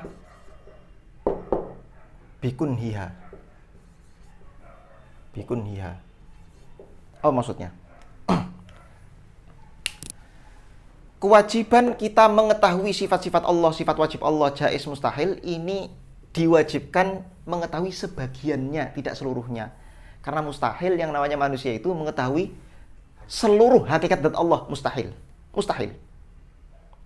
Jadi yang diwajibkan bagi kita itu hanya mengetahui sebagiannya. Maka nanti setelah teks ini beliau mengatakan apa? Wa mimma yajibu fi haqqi maulana, ya kan? Coba cek. Apa kalam beliau setelah ini? Wa mimma yajibu fi haqqi maulana jalla wa azza. Ya enggak? Wa mimma litab'id, di antara. Jadi yang wajib kita ketahui itu bukan keseluruhan, tapi sebagian dari hakikat. Nggak harus keseluruhan. Alasannya kenapa? Karena mustahil kita bisa mengetahui seluruh hakikat Allah. Nah, ada syubhat di sini. Ada sebagian orang mengatakan begini. Bentar. Al-hukmu far'un an tasawwurihi, betul? Al-hukmu far'un an tasawwurihi. Ketika orang itu hendak menghukumi sesuatu, maka dia harus tahu tasawurnya dulu dong. Karena yang namanya hukum itu ya bagian dari tasawur. Kalau tasawurnya keliru, hukumnya keliru. Harus tahu tasawurnya dulu. Maka bagaimana mungkin Anda menghukumi sifat-sifat bagi Tuhan, Tuhan itu ada, qad qidam baqo mukhalafal hadis ila akhir, tapi tasawurnya saja belum lengkap. Cuh. Kalau tasawur Anda tentang Tuhan belum lengkap, gimana Anda bisa menghukumi Tuhan? Jadi Tuhan itu nggak bisa diketahui menggunakan argumentasi, nggak bisa dihukumi apapun. Anda itu nggak tahu tentang Tuhan. Hadza bidzat madzhab Immanuel Kant. Sebagaimana diterangkan Syekh Faudah dalam kitabnya. Dan sebelum Immanuel Kant ada madzhab yang disebut sebagai madzhabul handasiyin. Itu dia mengatakan bahwa Tuhan itu tidak bisa digapai oleh sesuatu yang metafisik. Yang bisa kita tahu itu hanya yang fisik-fisik saja. Yang ada bendanya. Nah, kalau Immanuel Kant nanti membagi menjadi nomena, fenomena, itu kalam akhar yani. Tapi ala kulli hal, yang bisa manusia capai itu hanya sesuatu yang bisa diindra, tunduk pada bukti-bukti empiris, bisa dieksperimenkan. Tapi sesuatu yang tidak bisa diindra, tidak tunduk pada bukti-bukti empiris, Tuhan itu kan bukan benda materi, bukan sesuatu yang material. Karena dia bukan material, maka tidak tunduk pada hukum-hukum fisika. Maka Tuhan itu dalam tanda kutip oleh filsafat barat disebutnya hal yang metafisik, ma ba'dat tabi'ah atau ma wara'at tabi'ah, hal yang metafisik. Lah kata madzhab filsafat ini, mereka mengatakan bahwa manusia itu nggak akan bisa mengetahui hal yang metafisik. Lah karena dia tidak bisa mentasawurkan hal yang metafisik, maka nggak bisa menghukumi juga, karena al-hukmu far'unan tasawwurihi. Fa batalal ahkam al-ilahiyah. Sehingga hukum-hukum tentang Tuhan itu apa? Batil. Bagaimana bisa kamu? Paham ya? Ayo, lah di sini kita menjawab. Gimana coba? Kita menjawabnya coba. Dulu di Eropa mazhab ini itu berhasil membuat banyak orang akhirnya meninggalkan agama. Ayo. Tapi sekarang ternyata mazhab ini telah dibuktikan keliru. Siapa yang membuktikan? Ya? Siapa? Ya, filsuf-filsuf lain setelahnya. Filsuf-filsuf lain setelahnya. Coba perhatikan coba. Untuk bisa menghukumi sesuatu itu tidak diwajibkan memiliki tasawwur bikamalihi. Bikamalihi, tapi cukup tasawwur biwajhin ma. Saya ulangi. Untuk Anda bisa menghukumi sesuatu itu tidak disyaratkan tasawwur bikamalihi, bikamalihi la yushtarat. Tapi cukup apa? Tasawwur biwajhin ma. Sekarang saya tanya. Kamu datang ke dokter. Kamu sakit. Dokter bilang, ya kamu sakit panas, kamu meriang, kamu demam, kamu batuk. Saya kasih obat ini. Kalau kamu tanya sama dokternya, dok, meriang itu apa dok? Emang di tubuh saya ini ada zat-zat apa yang membuat saya itu meriang? Apa hakikat meriang dok? Wah nggak tahu saya. Atau kalau dia bisa jelaskan, kamu tanya lagi nanti. Lah kalau itu hubungan antara meriang dengan batuk itu apa dok? Apa neuron-neuron yang misalnya gitu loh, saya juga enggak. Tapi kalau kamu terus tanya dokter itu, dia nggak akan bisa jawab. Terus kamu bilang ke dokternya, dok, kalau Anda nggak tahu hakikat keseluruhan dari sakit saya, apa hak Anda memberi saya obat? Kalau bagaimana Anda bisa menghukumi obat saya adalah ini, padahal Anda tasawur sakit saya saja Anda nggak paham. Hadza kalam fadhi. Karena menghukumi sesuatu itu cukup tasawur biwajhin ma. Nih, fakta yang nyata jelas di depan mata kita. Ini teknologi-teknologi yang kita pakai sekarang ini. Handphone, tab, wifi, pesawat, semuanya itu diciptakan, dalam tanda kutip ya, dibuat oleh ilmuwan-ilmuwan, saintis-saintis, teknolog-teknolog, yang mereka itu hanya atau baru mengetahui hukum-hukum alam semesta sebanyak 1%. 99% hukum alam semesta saintis belum mengetahui. Itu kalamnya saintis. Bukan kalam saya. Anda cek di semua, di semua ya buku-buku sains populer ya tentu saja. Enggak, tapi hadza haqiqah. Yani saintis sendiri mengakui apa? Bahwa penemuan mereka itu tentang alam semesta itu hanya 1% atau bahkan kurang dari 1%. Selebihnya mereka belum tahu. Nggak usah jauh-jauh apa yang ada di alam semesta sebelum Big Bang itu apa, singularity itu apa, segala macam. Hatta gravitasi saja mereka masih berdebat. Hatta ruang dan waktu mereka masih debat. Hatta yang ada di dunia ini mereka belum tahu semuanya. Tapi pengetahuan yang cuma 1% itu bisa menciptakan apa? Menghasilkan apa? Teknologi. Itu artinya apa? Hukum mereka sahih kan? Iya. Lah ya, nyatanya bisa keluar teknologi, berarti apa yang mereka hukumi tentang alam semesta itu sahih. Padahal hukumnya, tasawurnya baru tasawur biwajhin belum tasawur bikamali. Aywa, berarti menghukumi sesuatu itu tidak disyaratkan sampai kamali. Cukup biwajhin Sama, kita menghukumi sifat-sifat Allah, ada sifat wajib, jaiz, mustahil. Ini memang kita tidak mengatakan sifat Allah hanya ini. Enggak, siapa yang bilang begitu? Tapi inilah batas pengetahuan kita tentang Tuhan. Kita terbatas dan ini batas pengetahuan kita. Apakah kita membatasi? Tidak. Yang kita tahu cuma ini dan kita meyakini bahwa Allah jauh lebih sempurna dari yang kita tasawurkan. Hanya saja bukan berarti kalau kita nggak bisa mentasawurkan keseluruhan, kita nggak bisa menghukumi. Sifat-sifat Tuhan. Paham? Hada muhim jiddan. Dibalas lagi nggak? Hah? Dibalas lagi nggak? Saya belum tahu balasannya. Apakah retweetnya itu sudah di-retweet ulang? Saya belum tahu. Apa? Oh iya. Semua definisi mau kamu pakai jins qorib sama fasal qorib itu tetap biwajhin ma. Sekarang saya tanya, kamu mendefinisikan manusia itu apa coba? Hayawanun natik. Kamu katakan itu haddun tam kan? Itu haddun tam karena hayawan itu jinsun qorib, kemudian natik itu fasal qorib. Sekarang saya tanya, apa hakikat dari hayawan, apa hakikat dari natik? Enggak tahu Anda. Anda enggak tahu.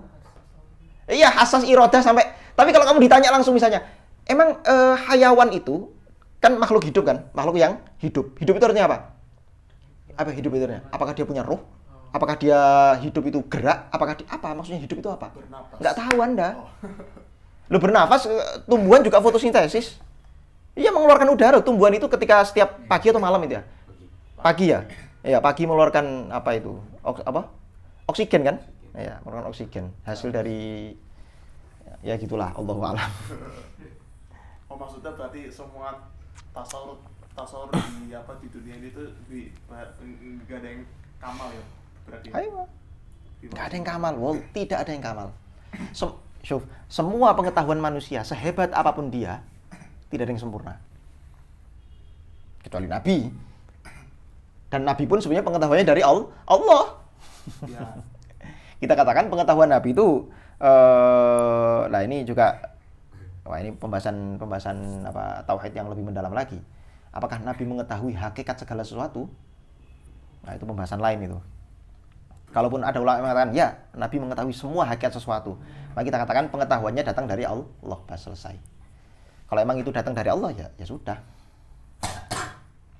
Tapi walaupun Nabi pun banyak hadis yang menyatakan kebalikannya, ya kan? Ketika Nabi ditanya, "Mata sa'ah?" Kata Nabi apa? "Aywa mal mas'ulu anha bi'alama minas sa'il." Ya, itu perdebatan yang lain. Itu perdebatan yang Masya Allah itu sempat ya gitulah. Paham ya? Nah, oke. Allahu Akbar. Nah, pertanyaannya kemudian adalah kalau misalnya ada orang dia sudah beriman tapi masih muqallid, atau gini deh. Apakah orang itu sebelum dia beriman dia disyaratkan nazar dulu? Ayo saya tanya sekarang.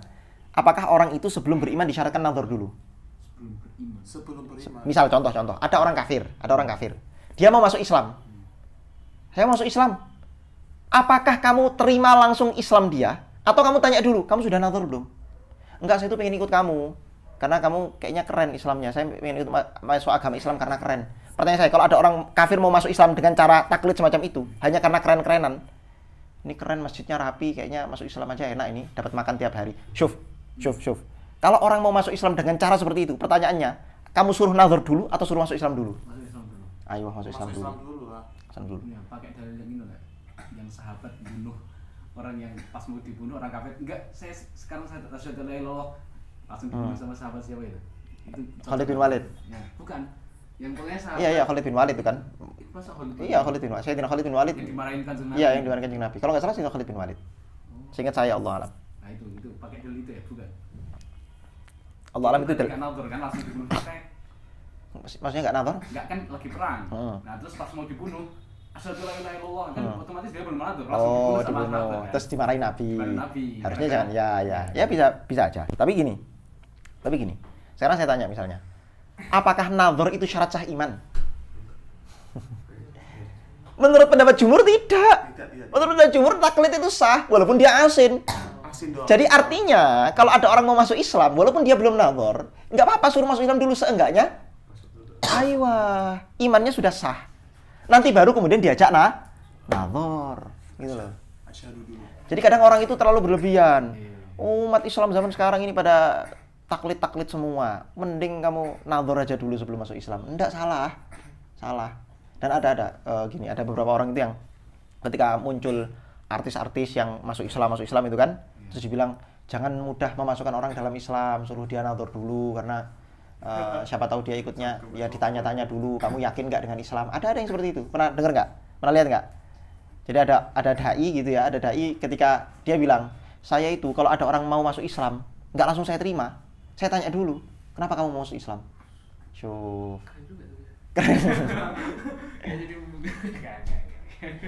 Nah, tapi Thoriqoh al-Aslam.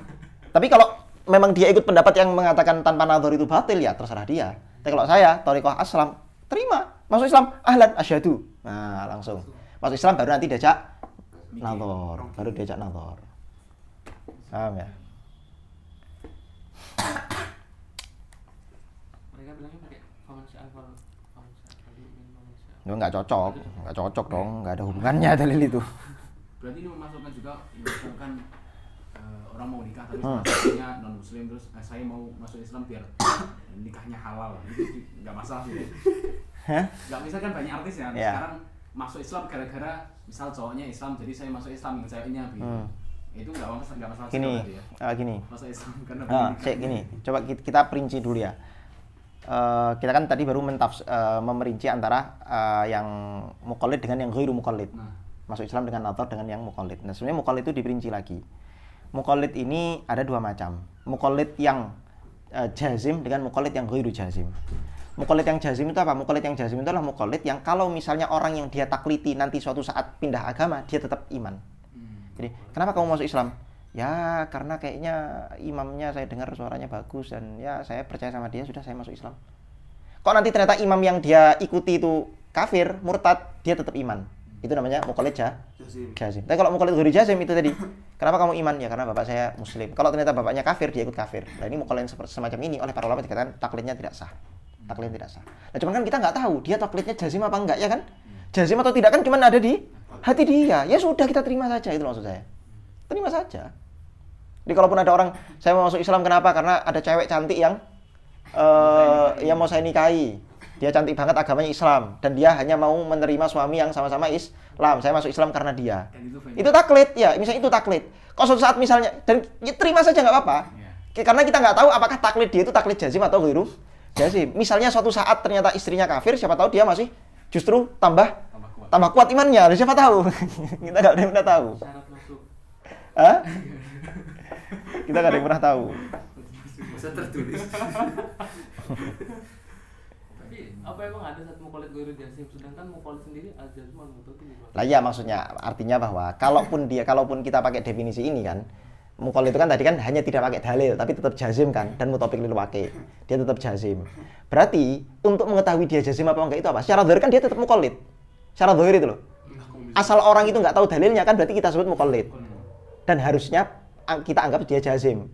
Tapi yang nggak jazim memang tidak layak dikatakan muqallid dan nggak sah taklidnya, kira-kira begitu. Tapi karena kita nggak tahu ini taklidnya jazim apa enggak, ya sudah kita. Selama dia menunjukkan seolah-olah zahirnya jazim, terima aja. Karena gini loh. Nahnu nahkum bidzahir itu pertama. Kita tuh menghukumi orang sesuai dengan zahirnya. Ya kalau zahirnya muslim kita hukumi muslim. Jangan kita korek-korek sampai enggak ini kamu mesti taqiyah, ini kamu mesti enggak usah. Gitu loh. Allahu a'lam. Oke, nah itu kira-kira beberapa faedah-faedah yang bisa kita ambil di kitab di kalam beliau. Wa yajibu ala kulli mukallafin syar'an ay ya'rifa ma yajibu fi haqqi maulana jalla wa azza wa ma yastahilu wa ma yajuz. Wa kadza yajibu alai ay ya'rifa mithla dzalik, ini sudah sama. Begitu juga yajibu alai, ini wajibnya wajib apa nih? Wa kadza yajibu alai, paragraf kedua ini. Wa kadza yajibu alai, wajibnya wajib apa? Syar'an, aywa. Ayya alaihi ay alal mukallaf ay ya'rifa, untuk mengetahui, sama definisi ma'rifatnya sama, mithla dzalik. Berarti yes, keterangannya sama seperti tadi, fi haqqir rasul atau fi haqqir rusul, untuk haknya seorang rasul alaihi wassalatu wassalam. Nah, baru kemudian beliau mengatakan famimma yajibu li maulana jalla wa azza 20 sifat. Ini sudah masuk bahasan sifat. Beliau menggunakan kata-kata apa? Famimma, di antara yang wajib. Menjadi tab'id, berarti enggak sebetulnya pengetahuan kita tidak secara keseluruhan, hanya sebagian. Oke. Berapa menit ini coba? 1 jam 10 menit. Jam 10 menit. Oke, kita 15 menit lagi. Saya jelaskan secara umum dulu, kita nggak usah masuk teks ini dulu. Kita masuk teksnya besok aja, tapi saya mau jelaskan secara keseluruhan apa itu sifat, kenapa kok harus ada sifat, kenapa kok sifat ada bermacam-macam. Itu penting untuk dijelaskan. Coba, penghapusnya mana? Tolong hapusin.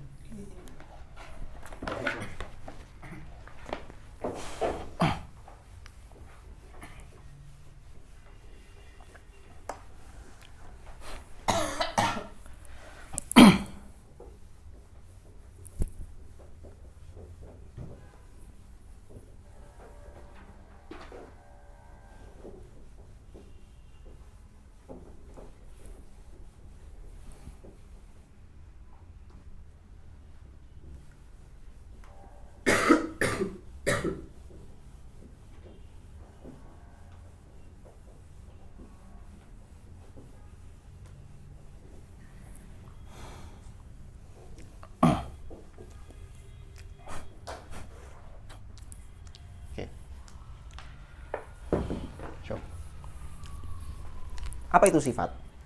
Saya jelaskan dulu, di sini saya jelaskan pakai bahasa Indonesia dulu supaya kalian nangkep makna-maknanya dulu. Baru nanti kita besok jelaskan menggunakan definisi yang dipakai oleh Imam Sanusi rahimahullah. Apa itu sifat? Sederhana. Kita pakai definisi yang ditawarkan Imam Asy'ari rahimahullah. Jadi Imam Asy'ari itu menolak adanya hal sebetulnya, tapi itu pembahasan nantilah. Apa itu sifat? Sederhananya sifat adalah sebuah predikat yang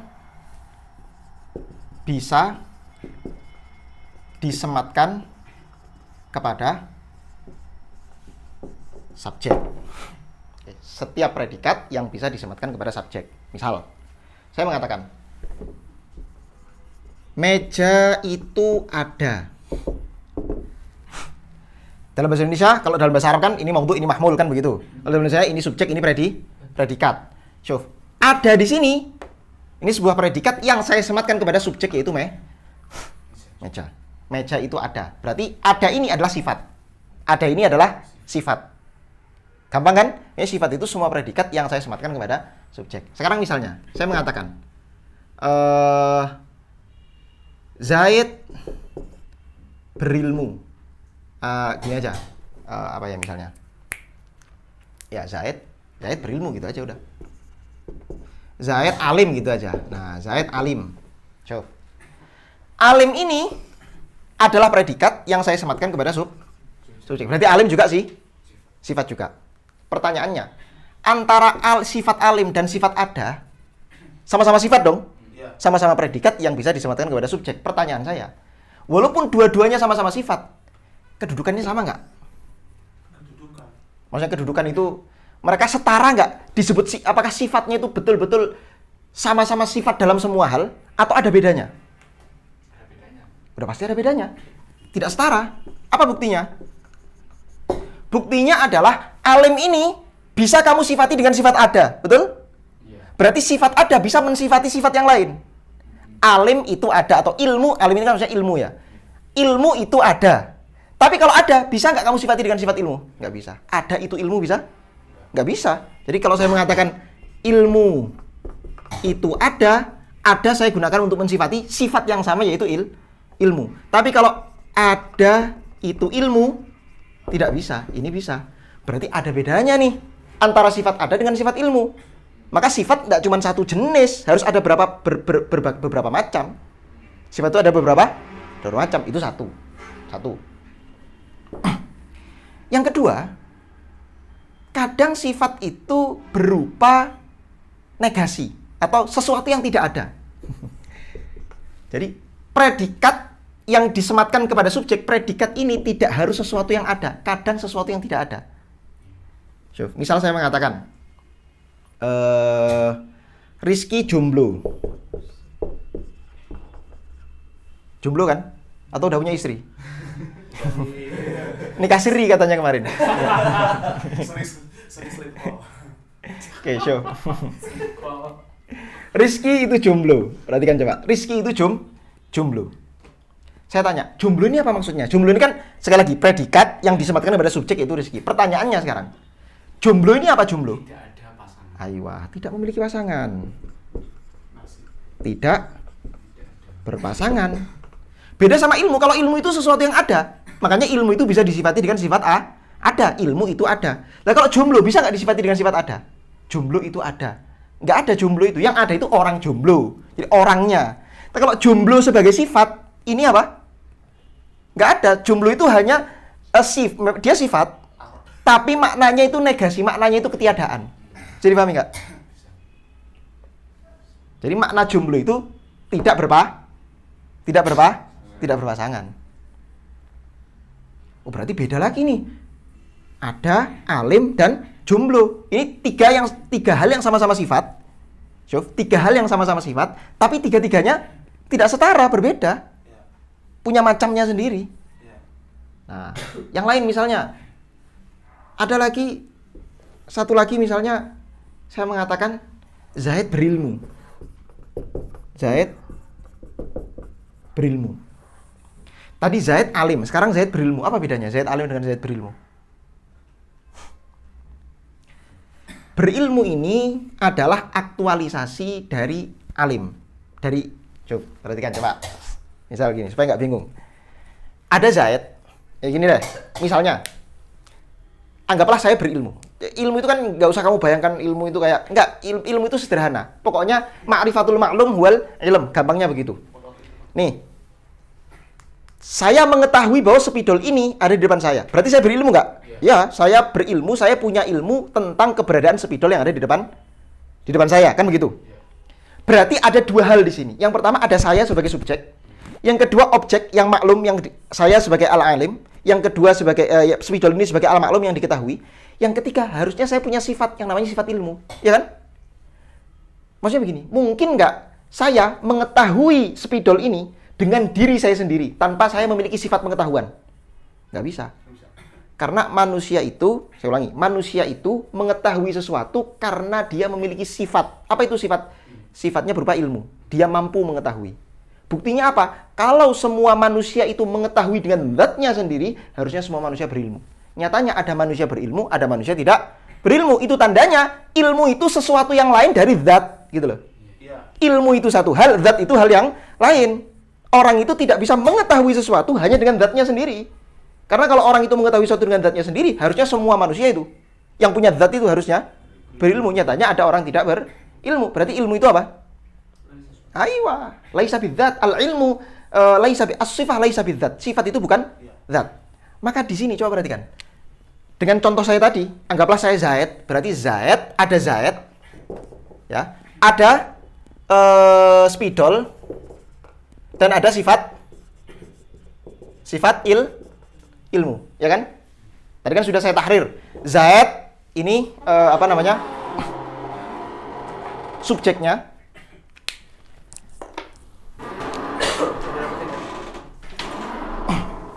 Zaid ini subjeknya, spidol ini maklumnya yang diketahui, ya al-maklum, objek yang diketahui. Adapun sifat ilmu ini adalah predikat yang saya sematkan kepada Zaid. Dia sifatnya. Dia apa? Sifatnya. Berarti ada Zaid, ada spidol, ada sifat ilmu. Maka kita mengatakan Zaidun alimun. Zaidun alimun. Di dalam kata-kata Zaidun alimun ini kita mengamini tiga hal sebetulnya. di dalam kata-kata Zaidun alimun kita mengamini 3 hal. Yang pertama kita mengamini Zaid itu ada. Yang kedua kita mengamini ilmu itu ada. Ketiga kita mengamini bahwa al-maklum itu ada. Sesuatu yang maklum itu ada. Iya kan? Nah, sekarang misalnya, syuf, ini kita baru menjelaskan Zaid alim ini tadi. Belum Zaid berilmu. Ini Zaidun alimun. Tapi saya bisa juga mengatakan kaunu Zaidin aliman atau alamiyatu Zaidin. Alamiyat sama aja. Alamiyatu Zaidin. Alamiyatu Zaidin. Keadaan berilmunya Zaid. Syuf, ini keadaan, bukan tadi saya ulangi ya. Sifat ilmu itu ada, dia ada. Zaidnya juga ada, spidolnya juga ada. Tapi ada satu hal lagi nih, alamiyatu Zaid. Apa itu alamiyatu Zaid? Alamiyatu Zaid itu sebetulnya adalah nisbah antara Zaid dengan alim, antara Zaid dengan ilmu. Muncul nisbah. Muncul nisbah yang disebut sebagai alamiyah. Ini dikit-dikit ngaji umur ammah. Perhatikan coba. Ada nisbah yang namanya alamiyah. Sekarang pertanyaannya, alamiyah ini ada apa enggak? Kalau kita ikut pendapatnya Imam Syaribas, enggak ada. Udah, hilangkan ini alamiah ini. Enggak ada itu, hal itu enggak ada. Tapi menurut ulama yang lain, loh enggak. Bagaimana bisa? Syuf. Alamiah ini kan sifat juga kan, yang kita sematkan kepada Zaid kan. Zaid alim itu satu hal, Zaid memiliki keadaan berilmu itu hal yang lain. Keadaan berilmu ini saya sematkan kepada Zaid sebagai sifat. Zaidnya wujud nggak? Wujud. Alamiahnya ini, keadaan berilmunya ini wujud apa enggak? Perdebatan. Tapi menurut ulama-ulama yang mengatakan ada hal, dan masalahnya kitab yang kita kaji Ummul Barohin itu pakai hal. Jadi mau nggak mau harus difahami juga hal ini apa. Menurut ulama-ulama yang mengatakan hal itu ada, hal itu keadaan gitu ya, mudahnya, hal itu keadaan. Menurut ulama-ulama yang mengatakan keadaan itu ada, hal itu ada, mereka mengatakan bahwa bagaimana mungkin Zaidnya ada, tapi sifatnya tidak ada. Keadaannya kamu katakan nggak ada itu bagaimana? Itu sama saja kamu mensifati sesuatu yang ada dengan sesuatu yang tidak ada. Tapi pertanyaannya lagi kemudian, oh kalau gitu alamiah itu ada dong? Ada. Dikatakan ada juga nggak bisa. Karena dia itu laisa mawjudan fil kharij. Fil kharij nggak wujud. Beda sama ilmu. Ilmu ini wujud fil kharij. Sifat ilmu itu wujud fil kharij. Ada fil kharij. Masih ingat nggak? Wujud kan kita bagi di umur amah kita bagi dua. Ada wujud fil kharij, ada wujud fil dzin, ada macam-macam kan wujud itu kan. Oke. Apa itu wujud fil kharij? Masih ingat? Sesuatu yang ada atharnya. Pokoknya segala sesuatu yang dikatakan wujud fil kharij adalah sesuatu yang asal kamu bisa merasakan atharnya, maka itu dikatakan wujud fil kharij. Wujud fil kharij itu nggak harus benda. Saya tanya, gravitasi itu benda apa enggak? Bukan benda, dia gaya. Sekarang wujud fil kharij nggak gravitasi? Wujud fil kharij, karena ada atharnya. Lah ilmu itu ada atharnya nggak? Ilmu yang kamu miliki, ada dong, ada atharnya. Banget ada atharnya. Maka kita katakan ilmu itu ada fil kharij, karena dia ada atharnya. Masalahnya kalau alamiah ini nggak ada atharnya fil kharij. Sehingga kita nggak bisa mengatakan alamiah ini wujud fil kharij. Tapi kita juga nggak bisa mengatakan dia adam. Kenapa? Karena dia digunakan untuk mensifati yang wujud. Bagaimana mungkin sesuatu yang wujud disifati dengan sesuatu yang adam? Berarti itu dia apa? Wasitoh bainal mawjud wal ma'dum. Itulah hal. Dia ada di tengah-tengah bainal mawjud wal ma'dum. Dia disebut apa? Hal. Maka dari sini, nah kita kembali ke sini. Maka dari sini, kita ulangi ya. Apa itu sifat? Sifat adalah predikat yang bisa disematkan kepada subjek. Predikat yang bisa disematkan kepada subjek. Ada macam-macam masalahnya predikat yang bisa disematkan. Contohnya saya mengatakan meja itu ada, Zaid itu alim. Ada dan alim sama-sama sifat, tapi ternyata keduanya tidak setara. Saya bisa mensifati ilmu dengan ada, tapi saya tidak bisa mensifati ada dengan ilmu. Di sisi lain, ada predikat-predikat yang sebetulnya maknanya itu ketiadaan. Seperti rizki jomblo. Jomblo itu bukan sesuatu yang ada fil kharij, tapi jomblo itu artinya tidak berpasangan. Itu namanya jomblo. Ditambah satu lagi, tadi ada yang disebut sebagai hal. Sifat yang dikatakan wujud tidak, tapi dikatakan tidak ada, makdum juga tidak. Maka dia disebut hal. Akhirnya dari sini tadi muncul 4 pembagian sifat. Ada sifat diri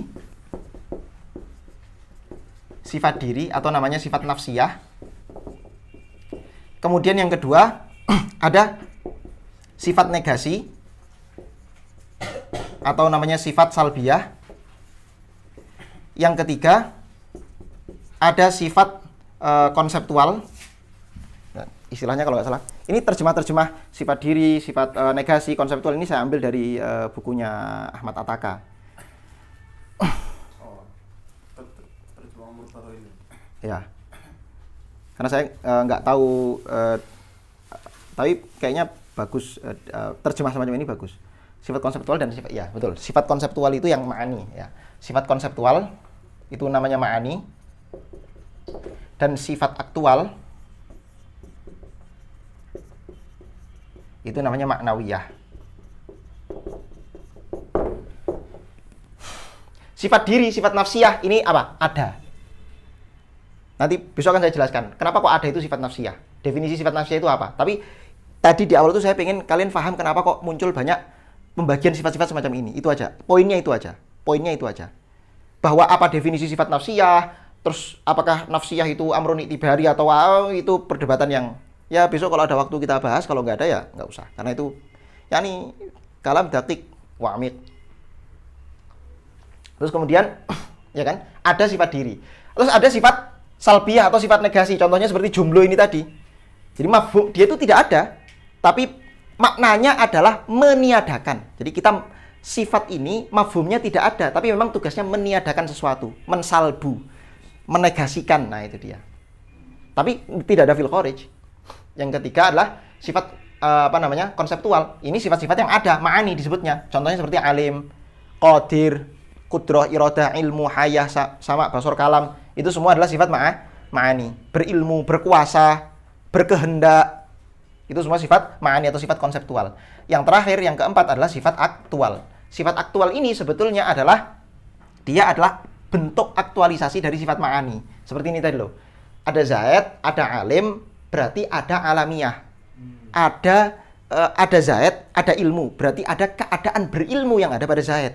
Lah keadaan berilmu itu disebut sebagai aktualisasi dari sifat ilmu. Jadi ada zaid, ada sifat ilmu, aktualisasi dari sifat ilmu ini disebut berilmu. Memunculkan keadaan yang ada pada zaid yaitu sifat berilmu, dan ini nanti disebut sebagai hal. Ini nanti disebut sebagai hal. Mafhum ya? Oke, ada yang minta kan? Itu kita ya. Jadi kan itu kan yang kayak di Zaidun Aliman itu kan kita berarti secara tidak langsung mengadakan maklumnya dari kealiman si Zaid. Gimana? Kan itu Zaidun Aliman. Ya.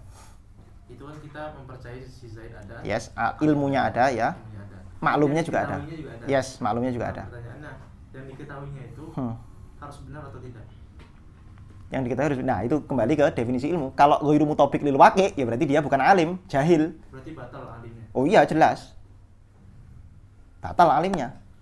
Kita mengatakan Zaidun alim itu kita sudah mengasumsikan bahwa ilmunya benar. Kembali lagi nanti ke definisi ilmu atau ma'rifah itu apa.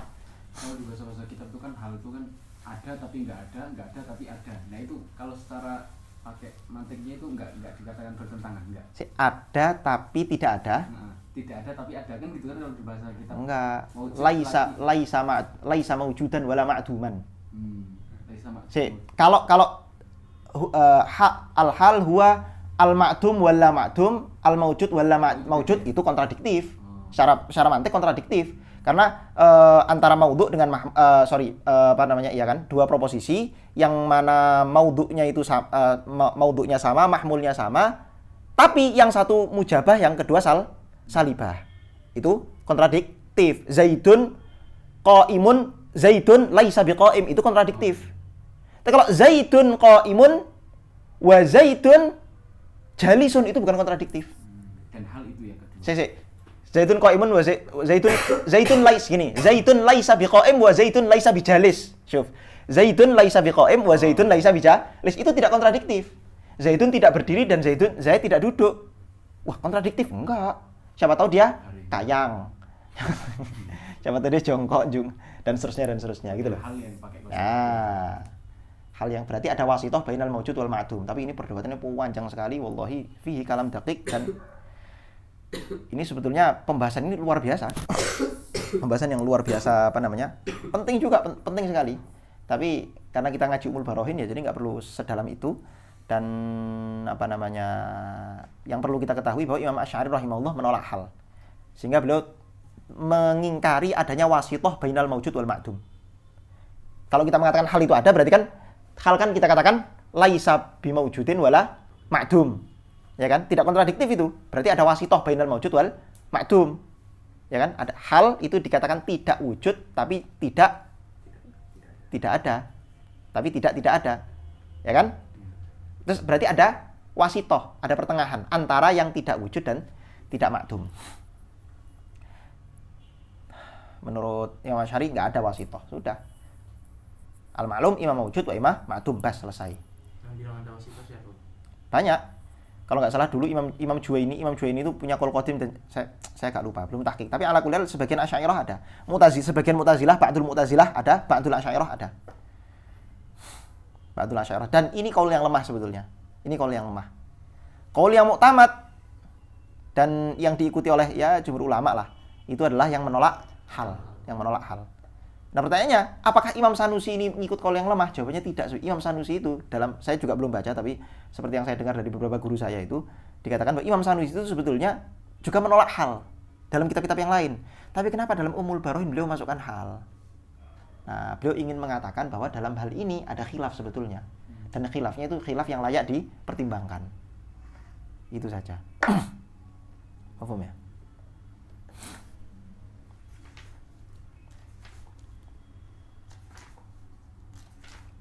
Oke, ada yang minta kan?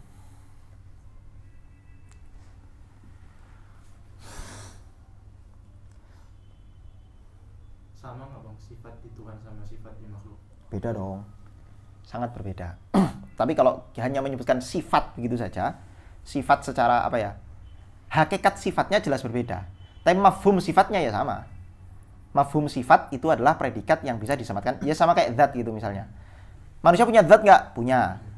Tuhan punya zat nggak? Punya.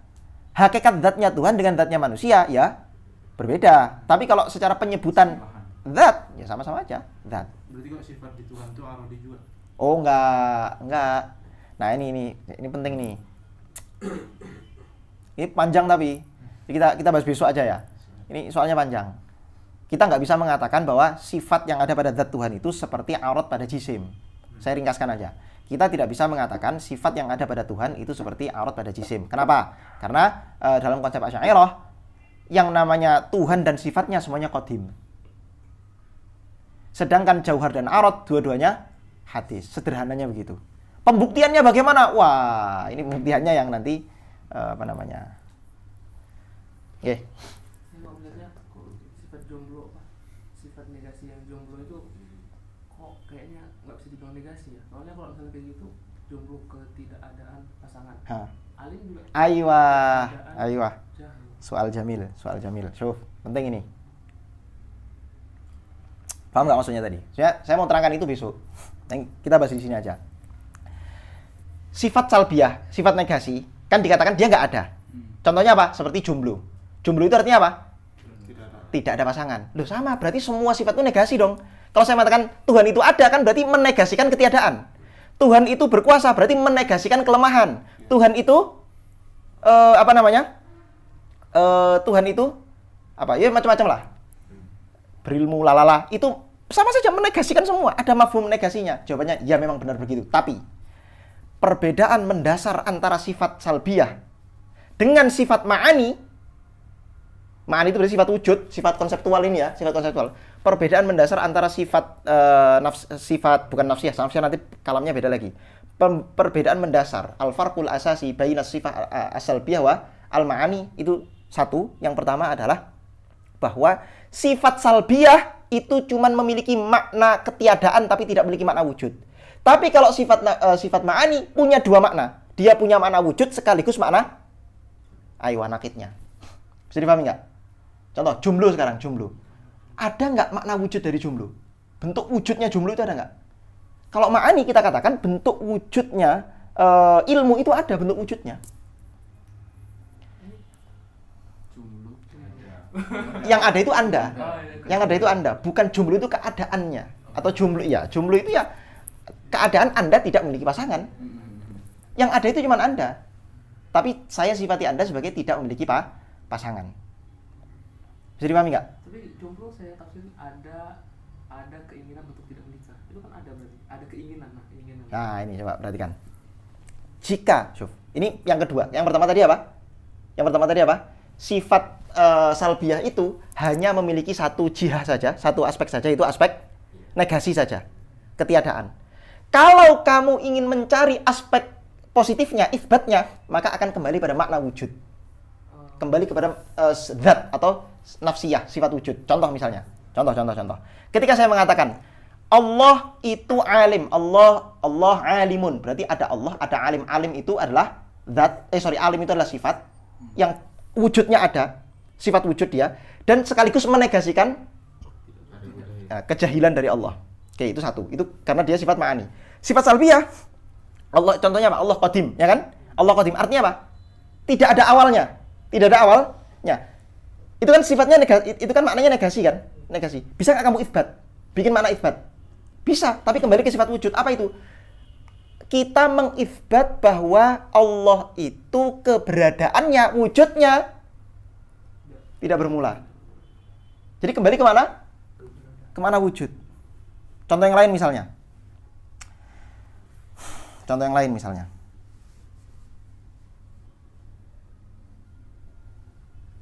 Bentar.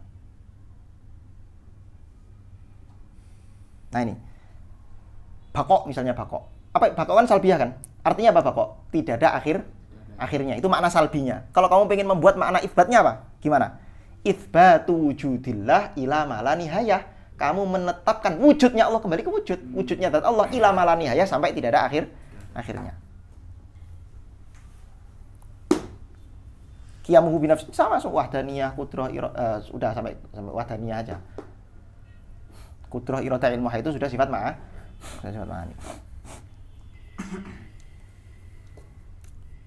Besok insya Allah saya terangkan lagi. Oke, yang lain dimatakan? Berarti jomblo apple sama wadani Ya ya? maksudnya secara salbiyah ya jelas. Jangan jadi sofis. Jangan jadi sofis. Oke. Daya Al-Fatihah. A'udzubillahi minasyaitonir rajim. Bismillahirrahmanirrahim. Alhamdulillahirabbil alamin arrahmanirrahim maliki yaumiddin. Iyyaka na'budu wa iyyaka nasta'in. Shiratal ladzina